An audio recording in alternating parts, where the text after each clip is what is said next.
Hey everybody, Tim and Julie here for today's review of Batman 1966, Season 2, Episodes 11 and 12, The Clock King's Crazy Crimes, and The Clock King Gets Crowned.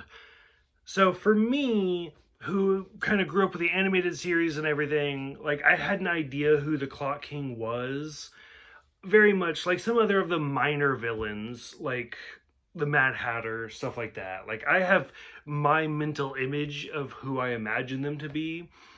And then once again, the 60s completely throw a wrench and they're like, nope, this is who it is. So the Clock King is very different than who I imagined. What did you think of the Clock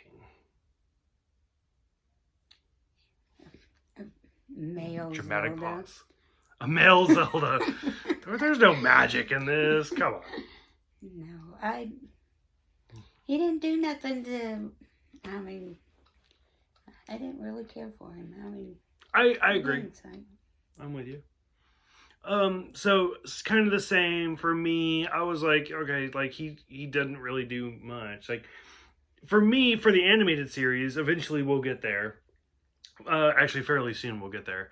And it's like, the Clock King actually kind of stands out. Like he's not a great villain, but he kind of stands out. Whereas this one, I felt like he just, I almost have zero notes for this.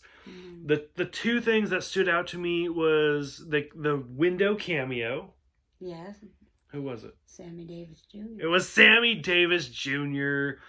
I don't know. I'm pretty sure he was in Ocean's 11. Like that's where I think or like the Rat Pack. Yeah. With Frank Sinatra and them. Yeah.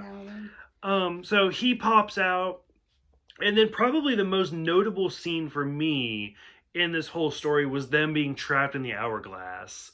And even then, like all they do is knock it over so sand isn't pouring anymore, and then just push it until it breaks. Like it was kind of interesting, but that for 40 minutes, that being the only noteworthy thing was kind of saying something. Well, then when they went to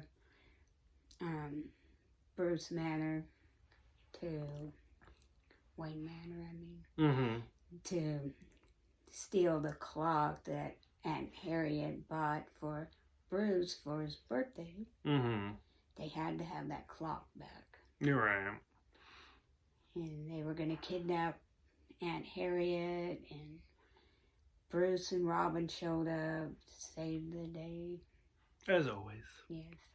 Which, I don't know, like, as we get further into Batman, like, this is literally, like, just the Adam West years are the only time you'll see Aunt Harriet. You'll never see her outside of this. So it's always kind of interesting when they bring her more into the story. Because more often than not, she's a side character that Alfred's always trying to get rid of. Yeah, and so he can answer the phone. Yeah, and she absolutely doesn't realize that Batman and Bruce Wayne are... Or her nephew. Her nephew's Robin. Or Robin is... Yeah.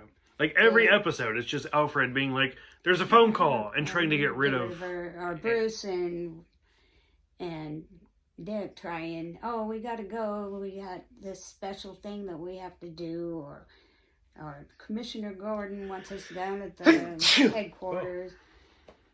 They come up with excuses to get away. Not excuse, but reason. They try to be nice, and she understands. Aunt Harriet. Yeah, that's kind of how her whole character is throughout the rest of the series. Yeah. I don't know. For me, I really like the Clock King, or at least I have this memory of the Clock King. Eventually, we'll start the animated series, and we'll probably get to that episode. I'm gonna be like, this is actually kind of dumb too. But as of right now, I remember liking the Clock King, so I was a little disappointed in this one specifically.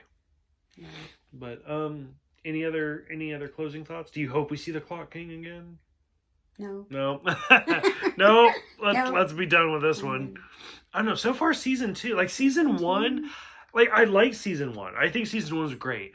But every other episode was the Joker, the Riddler, the Penguin, and that's it. We saw Mr. Freeze one time. We saw Catwoman one time. And then we saw, like, I'm not sick, by the way. This is allergies. We saw some other villains here or there, like sprinkled throughout, but it was almost always the Riddler, the Joker, and the Penguin. Boom. Like being 12 episodes into season 2, like it's every story I feel like has been like somebody different. It's been somebody that it's not a big famous person, so it's like, oh, okay, like I mean it's not bad, but at the same time we're like this is interesting, I guess, whatever. So I don't know, I'm still digging it. I'm still gonna keep watching it because even Batman at its lowest is still better than some shows at its highest. Any other closing thoughts for this one? No. Nope. Okay.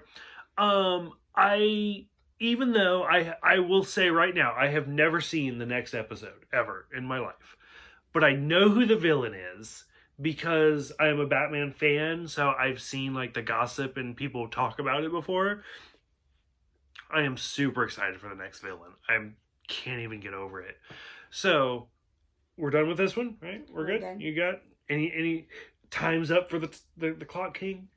Time's up. There was a lot of puns. Yeah. But yeah, it's time. It's time for somebody new. So for those who have seen this one, go ahead. Let us know what you think about the Clock King. What you think about him, just overall. Let us know. What do you think about the whole window cameos? I mean, at this point, we've seen Sammy Davis Jr., the Green Hornet, Dick Clark, and then who was the first one? It was Jerry Lewis. Jerry Lewis. So, what do you think about the window cameo? Do you like the window cameos, or do you just think they just? We know if they're gonna walk up the wall, we're gonna see a cameo. Yep. So what do you think about the window cameos? Go ahead, let us know.